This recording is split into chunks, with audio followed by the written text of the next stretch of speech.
क्या आपने कभी सुना है कि एक माँ की गलती से कैसे 7 बेटों की जान खतरे में पड़ गई और कैसे अहोई माता ने अपने करुणा और वरदान से उस परिवार को पुनः सुखी कर दिया? आज सुनिए अहोई माता की अद्भुत कथा। बहुत समय पहले एक नगर में एक साहूकार रहता था। उसकी 7 बहुएं और 7 बेटे थे। सभी घर में सुख शांति से रहते थे। एक दिन कार्तिक कृष्ण पक्ष की अष्टमी के दिन सबसे छोटी बहू जंगल में मिट्टी खोदने गई ताकि घर की मरम्मत के लिए थोड़ी मिट्टी ला सके। वो बड़ी श्रद्धा से मिट्टी खोद रही थी। तभी उसके हाथ से एक छोटा सा बिछुआ गिरा और अनजाने में एक सियाल लोमड़ी का बच्चा दबकर मर गया। बहू को बहुत दुख हुआ, लेकिन उसने सोचा यह तो अनजाने में हुआ है। वो मिट्टी लेकर घर आ गई, पर कौन जानता था कि आज की यह छोटी सी भूल उसके जीवन का सबसे बड़ा दुख बन जाएगी। दिन बीतते गए और कुछ ही समय में उसके सातों पुत्र एक एक करके मर गए। घर में मातम छा गया। बहू दिन रात रोती रहती। सभी कहते यह तो उस दिन की सजा है जब सियाल का बच्चा मरा था।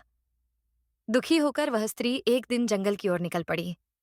वह पेड़ पौधों, नदियों और देवताओं से रो रो कर माफी मांगने लगी। हे माता, मेरी भूल को क्षमा करो, मेरे पुत्रों को जीवन दो। तभी एक अद्भुत तेज से चमकती देवी उसके सामने प्रकट हुई। वो थी अहोई माता। माता ने कहा, बेटी, तूने जो किया वो अनजाने में था, पर प्रायश्चित जरूरी है।